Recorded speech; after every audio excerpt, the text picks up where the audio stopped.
बिहार में बिहार सरकार लाख दावे करती है, साफ तौर पर कहती है कि बिहार में बदलाव हो रहा है, बिहार में उद्योग धंधे लगाए जा रहे हैं, बिहार बदलाव की दिशा में बढ़ रहा है, रोजगार पर्याप्त मात्रा में मिल रहे हैं। लेकिन इसी बीच एक बड़ी खबर आपको बता दें कि दैनिक भास्कर के अनुसार वो साफ तौर पर छापते हैं कि बिहार में 10,000 स्कीम का असर हर बिहारी पर, 27,000 कर्ज, केंद्र ने सहयोग नहीं किया तो 10 लाख कर्मचारी की सैलरी फंसेगी और सड़क पुल पुलिया तो भूल ही जाइए। तो देखिए, अब बिहार को 3,61,000 करोड़ रुपए का कर्ज आ गया है और इसमें बिहार के हर नागरिक को 27,000 हर साल इंटरेस्ट के रूप में देने पड़ेंगे।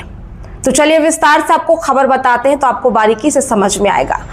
आपको याद होगा कि नेता प्रतिपक्ष तेजस्वी यादव चुनाव के पहले ये घोषणा करते नजर आए थे कि हर महिलाओं को माई बहन योजना के तहत हर महिलाओं के अकाउंट में 25-2500 रुपए दिए जाएंगे।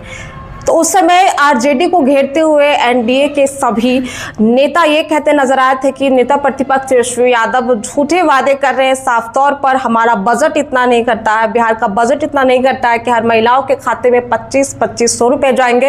लेकिन ठीक अब बिहार के बजट में उलटफेर देखने को मिल रहा है, बिहार की अर्थव्यवस्था जो है चरमराती नजर आ रही है। ऐसा हम इसलिए कह रहे हैं क्योंकि बिहार के हर नागरिक को 27,000 का कर्ज उनको आने वाला है। अब हर नागरिक को 27,000 कर्ज देने होंगे और यह आंकड़ा बढ़ भी सकता है क्योंकि मुख्यमंत्री ने ऐसे स्कीम चलाए, ऐसे योजना चलाए जिसमें विकास के कार्य तो किए गए लेकिन बिहार के ऊपर कर्ज बनता नजर आ रहा है। साफ तौर पर यह कह दे कि चुनाव के दौरान ही मुख्यमंत्री ने घोषणा किया था कि महिलाओं के खाते में 10-10 हजार रुपए दिए जाएंगे और उस 10,000 को लौटाने नहीं है। चुनाव के ठीक पहले ही महिलाओं के खाते में 10-10 हजार रुपए चले गए, लेकिन उसके बाद अब जो ये आंकड़ा है वो बढ़ता जा रहा है। सरकार की तरफ से ये भी कहा गया था कि वो जो 10,000 रुपए दिए गए हैं उसे बढ़ा करके 2 लाख तक भी दिए जाएंगे। महिलाओं को सशक्त बनाया जाएगा।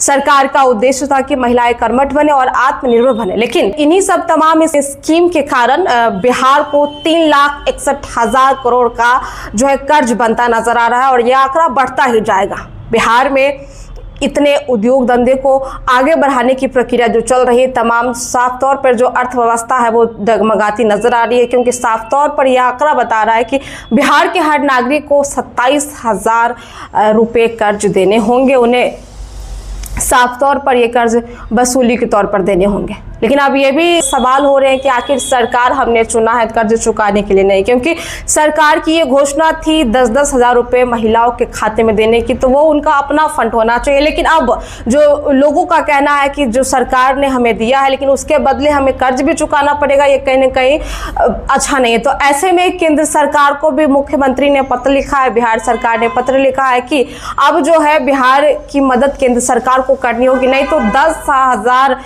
या फिर 10 लाख या फिर 10,000 से ज्यादा अधिकारियों की सैलरी जो है वो फंसने वाली है।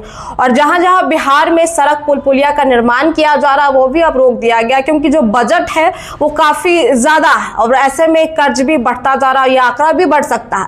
तो ऐसे में देखें तो नेता प्रतिपक्ष तेजस्वी यादव ने चुनाव से पहले जो घोषणा किए थे लगातार वो कहते नजर आए थे कि 25-2500 रुपए माई बहन मान योजना के तहत हर महिलाओं के खाते में जाएगी। इसके अलावा 200 मुफ्त यूनिट बिजली देने की भी बात कही जा रही थी। लेकिन इन सब बातों को खारिज करते हुए एनडीए सरकार ने कहा था कि साफ तौर पर बजट में हमारे नहीं है, लेकिन इसके बावजूद भी इधर नेता प्रतिपक्ष तेजस्वी यादव घोषणा करते जा रहे थे और इधर मुख्यमंत्री ने सभी घोषणाओं को लागू करते नजर आए थे। इन्हीं सब के बीच बड़ा कर्ज जो है बिहार की अर्थव्यवस्था जो है वो डगमगाती नजर आ रही है क्योंकि अब देखा जाए तो बिहार की राजनीति समीकरण तो अच्छी हो गई, फिर से एनडीए की सरकार बन गई, लेकिन जो अर्थव्यवस्था है वो डगमगाती नजर आ रही है क्योंकि साफ तौर पर रिपोर्ट्स ये बता रहे हैं कि हर बिहार के हर नागरिक को 27,000 का कर्ज चुकाना पड़ जाएगा। तो ऐसे में लोगों का यह भी कहना है कि हमने वोट दिया है सुविधा के लिए, रोजगार के लिए और अच्छी व्यवस्था के लिए, लेकिन उसके बावजूद हमें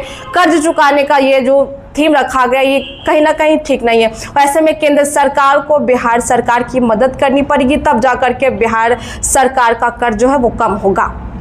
तो इस खबर को लेकर के आपकी क्या राय हमें कमेंट बॉक्स में जरूर देंगे और ऐसी अपडेट्स के लिए हमारे साथ बने रहें। बहुत बहुत शुक्रिया।